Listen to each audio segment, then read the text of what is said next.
But just thinking about this photo and how hard it is, bro.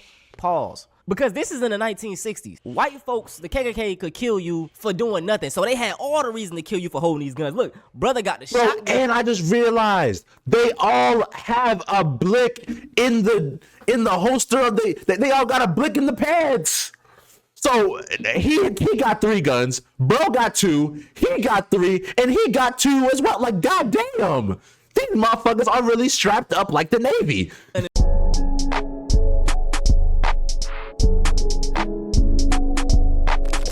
Man, what's going on, y'all? We got Violence Isn't the Answer, video by Antonio Talks, man. I ain't gonna lie, the majority of situations in life, violence isn't the answer. But I feel like what Antonio's gonna talk about today might change your perspective on the whole violence isn't the answer thing.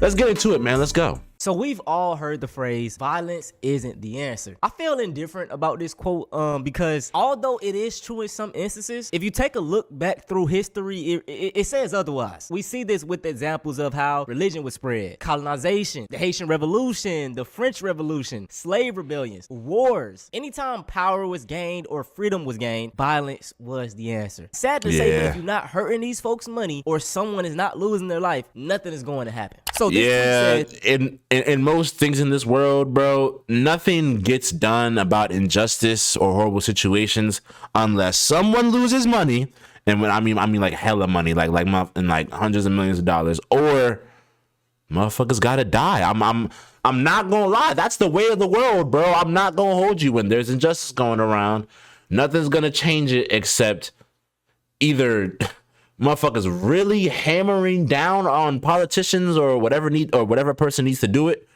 or their money gets fucked up, or someone dies, bro. That's just the way it works. These black men in South Carolina in the 1960s, they took on white supremacists, the Ku Klux Klan. This is a photo of these brothers, man, and look, they are strapped up like the Navy. Yo, bro got the pump right here. Bro over here is dual wielding. You got broski right there like, oh yeah, these racist niggas ain't gonna know what hit him. Oh, you got bro here. He got the pistol in one hand and the deuce in the other. Damn, and they in suits too, bro. That's crazy. Top 10, in my opinion, top 3 photo of all time. It's update with the Malcolm X photo, you know, when he at the window. But just thinking about this photo and how hard it is, bro. Pause. Because this is in the 1960s. White folks, the KKK could kill you for doing nothing. So they had all the reason to kill you for holding these guns. Look, brother got the shotgun. And I just realized they all have a blick in the holster of they all got a blick in the pads. So he got 3 guns, bro got 2, he got 3, and he got 2 as well. Like, goddamn, these motherfuckers are really strapped up like the Navy. In his hand, pistol in his hip. Dude on the right got 2 of them. Come on, coldest photo of all time. And then someone ended up quote tweeting and saying, and the leader in the middle is Robert F. Williams, a Marine Corps veteran who changed the course of the civil rights movement and made an international impact beyond what MLK Jr. did. But he's erased from history because they don't want us knowing that violence can work. Just thinking back, y'all, I've never heard of these brothers. I've never even seen this photo until about a week ago. But brothers like him, I've never seen this photo until today. Shit crazy. It's a lot during these times. We are only taught about the lynchings and us getting terrorized, but it was brothers that was standing up to this shit. And like he said in his tweet, they only push, non-violent leaders like MLK, etc., because they want you to stay docile. And listen, I love MLK. I feel like he was needed. Like, we needed a side of non-violence, but also we needed the side like these brothers. And even the act of self-defense, that's violence. That's just protecting yourself. So it's just sad that, things like this would even be seen as violence. You want to know why this is, though, man? As black men, black people, we always have to be the bigger man. If someone does something to us, turn the other cheek and go about your business. No, which is so crazy, because when something else gets done to other people, they don't turn the cheek. They don't turn the cheek at all. Why is it always expected of us to turn the fucking cheek?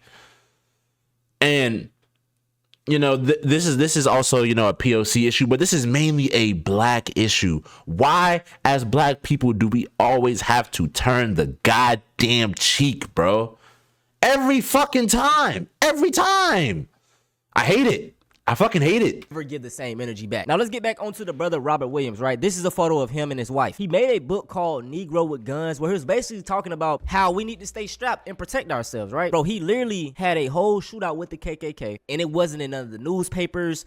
People weren't covering it, and it was never taught in schools. Like, this is stuff that I feel like needs to be broad information, because guess what? He kept his life and he protected other people's lives. You know what I'm saying? All that turn the other cheek bullshit, it wouldn't have worked against the damn Klan. These folks were so evil. I want to tell y'all a story about a woman named Mary Turner. Her husband was lynched for a crime that he basically didn't do, right? And it was unfair justice. So she was angry about this, right? And she was not, I think, 8 or 9 months pregnant at the time. Her baby was about to be born. So she was mad. She was protesting like, y'all shouldn't have killed my husband. He's not gonna, like, my baby's not gonna have a father. Like, rightfully so, she's mad. So guess what they did to her, y'all? They lynched her and then cut her baby out while she was being lynched. I mean, like, some of the most barbaric, evil shit. It's no peaceful. You can't be peaceful with these. And this is the reason why when people say, oh, slavery wasn't that bad, or the racial injustice that y'all have gone through as black people, it wasn't that bad.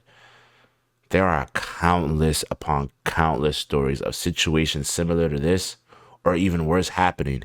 And you know it's so crazy? We don't know all of it. We don't know. There's probably worse shit that has happened. Like, man, bro. Man. With some of these people. Like, that's just devilish. That's devilish work. Robert Franklin Williams. He was that one. Rest in peace to the ancestor. Now, Robert Williams was a major figure in the struggle for African-American civil rights movement in the United States. Now, he was born in Monroe, North Carolina in 1925. And as a young man, he left Monroe and he moved to Detroit. And that's where he worked in the auto assembly plant, and he became active in the labor movement. Now, after serving in the U.S. Army and later in the U.S. Marine Corps, he returned to his hometown and was elected president of the local chapter of the NAACP. Now, Williams believed that black people should be able to defend themselves from violent attacks with violence if necessary. Now, calling it the Black Armed Guard, Williams recruited African-American military veterans for his memberships. Now, in 1957, they protected the house of Dr. Elbert E. Perry. Now, they was protecting him from an attack from armed members of the KKK. And they drove off the Klansmen after a brief shootout. Now, Williams' ideas on armed self-defense was explored in his 1962 book called Negroes with Guns, which proved highly influential on the views. I need to see if that book is still available for purchase. I feel like they might have either wiped that shit off of like shelves or like any place you can buy books, or they might have just banned that hoe. Like, I don't know. I need to see if that book is still available to purchase. Because if it is, I'm buying that motherfucker and I'm reading the hell out that shit. Pete Newton, who was the co-founder of the Black Panther Party. So he inspired the Black Panther Party. And like I say, a lot of us don't know about him. I'm young, so, you know, that's so crazy, bro. This dude, Robert Williams, is literally the precursor to the Black Panther Party. If there wasn't a Robert Williams, there might have still been a Black Panther Party, but not like as big and up in arms as the Black Panther Party we know of today. Like, and it's all because of this, man. And I didn't learn about him. A lot of y'all probably do, but this was new to me weeks prior. Crazy, right? Party in 1966. At the same time, William utilized a variety of nonviolent methods, and this was to achieve various integration goals. Williams took an active role in publicizing the 1958 Monroe kissing case, and this is when 2 young black boys who were 7 and 9 had been kissed on the cheek by a young white girl. Boys was charged on convicted crimes of molesting the young white girl, and they sentenced them young boys to juvenile reform school. Now, the Committee to Combat Racial Injustice was organized to defend the children, and the chairman was Robert Williams, and they successfully pressured the governor Luther Hodges to basically give the boys a pardon the following year. Now, when the members of the nonviolent Freedom Riders movement arrived in Monroe in 1961, they received Williams' support. Tensions rose over the next few weeks as local white supremacists started to attack members of the Riders. So when a white couple from a neighboring town accidentally drove into a black neighborhood, they were surrounded by the local residents. And these residents was convinced that that car was the same vehicle that was seen with a violently racist message banner the day before. Now, Williams brings him into his own house for protection. So that couple was able to leave that town safely because of Williams. Now, with violence escalating in Monroe and being threatened by the chief of police with lynching, Williams and his family fled Monroe, in which they thought would be a temporary departure. He faced trumped-up charges from the FBI that he was in flight to avoid arrest for having kidnapped that white couple. So to avoid prosecution, he fled the country, and he initially lived in exile in Cuba. Now, Williams and his family left Cuba in 1965 and relocated to China. But in 1969, he returned to the United States to fight those charges. Now, he finally stood trial in North Carolina, and the charges against him was dropped. Now, he died in 1996 and was buried in Monroe, where he was eulogized at his funeral by Rosa Parks. I'm gonna put some links down below in descriptions of some great documentaries on this brother. His name gotta be mentioned more. You know, he gotta be up there with the MLKs. I swear I done learned so much more on the internet than I ever have in a history class. The only history class that I learned a lot in was my African American history class with my teacher, Miss Henderson, bro. To this day, one of the greatest teachers I've ever had in my life. You want to know why? Because she actually told us the real, bro. She actually told us some shit that she wasn't even supposed to like tell us, like in the curriculum, stuff like that. Like like that's how I found out about like Huey P. Newton and all those other people. Like that's how I found out about a lot of people that were influential in the Black Panther Party. That's how I found out about that 1980s bombing in Philly. That's how, bro, because of her, bro. Because of her. But besides her, every other class, every other history, bro, that shit was doo-doo. That shit was garbage because these motherfuckers wasn't teaching us the real shit. I had to find the real shit myself on the internet. Max is the Fred Hampton's, like, we gotta, you know, because he inspired a lot of these brothers, man. Well, you know, he would illustrate it this way. Is the sheep preaching hate when he says, I'm not gonna let the wolf eat me anymore? If the wolf comes in here, next time he comes in here, I'll do whatever I have to do to keep him off my back. Is the sheep violent or is the wolf the violent one? He wasn't teaching hate, he was teaching common sense. Facts. You know, somebody's knocking you over the head, stop them. Do whatever you have to do to stop them. You know, the ones that were knocking him over the head were afraid of it. And I feel like a lot of people, I mean, some black people, but a lot of people who aren't black, they think that Malcolm X was just some violent, white hating motherfucker, when in actuality, no, he was not preaching hate and violence. He was preaching common sense. He was preaching, stand up for yourself. You don't gotta be docile. You don't gotta just take it. You don't gotta just turn the other cheek every fucking time. And I feel like that's what people miss. People just see the headlines. People just see the narratives people try to spin about Malcolm X and people like him. Like, that motherfucker was real as hell, bro. Rest in peace and shout out to Malcolm X, bro. That he might swing back, so they said, no, he's teaching hate. Yeah. Big shout out to Denzel Washington. He broke that quote down perfectly. That is the reason why in 2026, a lot of these white supremacists, white conservatives, they are scared because the white population is, you know, is going down. Now, the reason they fear this so much is because they feel like retaliation is going to come. Now that they're becoming the minority, they are scared that we are going to do those same things to them. We could care less, bro. We just I ain't gonna lie, bro.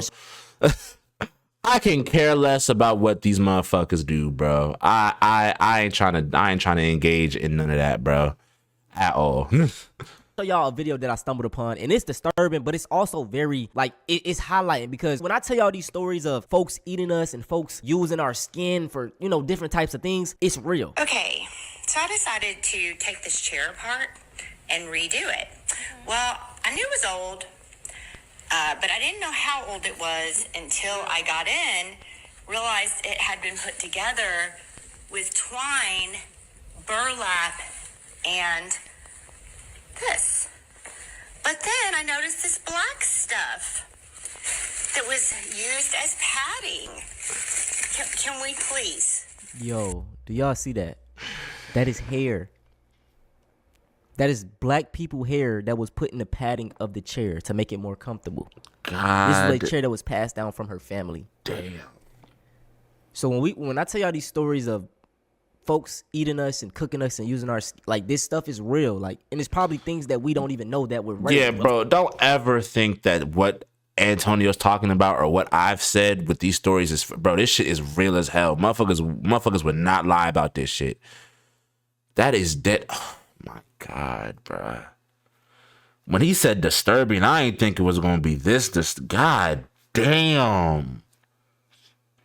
That is dead.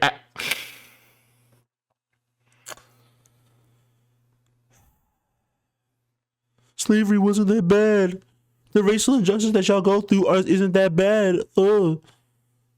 Shut that shit up right now, bro. Do you see what I'm seeing on my screen?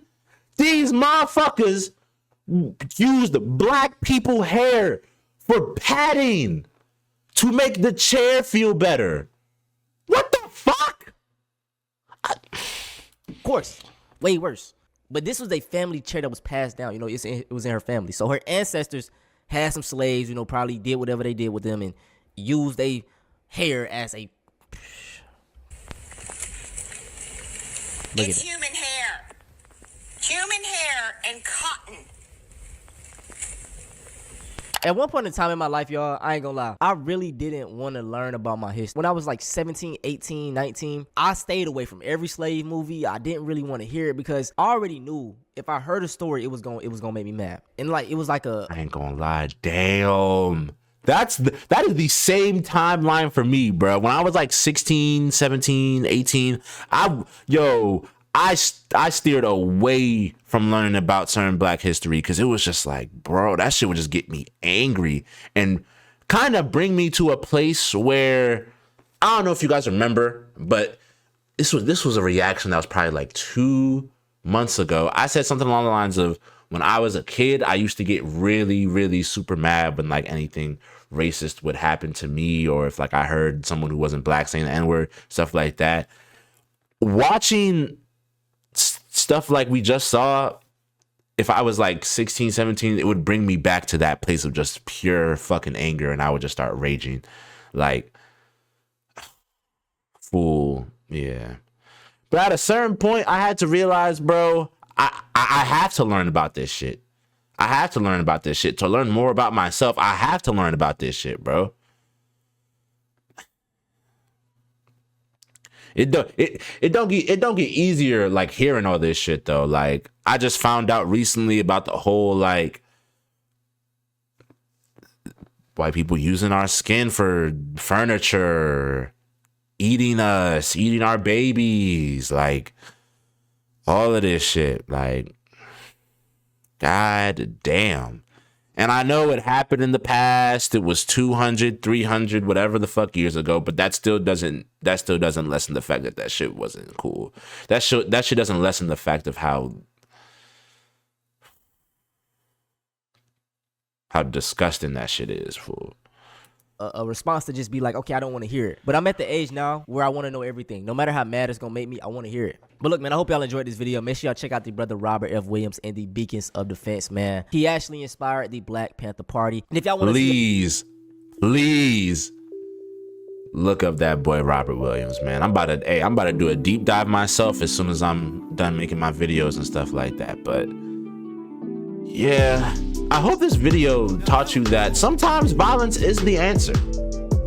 Like, and this is not to down the whole peaceful protest movement, stuff like that. Like, bro, sometimes we do need that, and peaceful protesting can work in certain aspects, but if you want some shit that's gonna work 9 times out of 10, bro, violence is the answer. And it sucks that that's the case, but bro, that's the way of the world, bro. That's kind of the way the world was designed, bro. You want to get your point across, violence has to be the answer. Whether it's monetary, like taking somebody's funds, making motherfuckers lose money, or if it's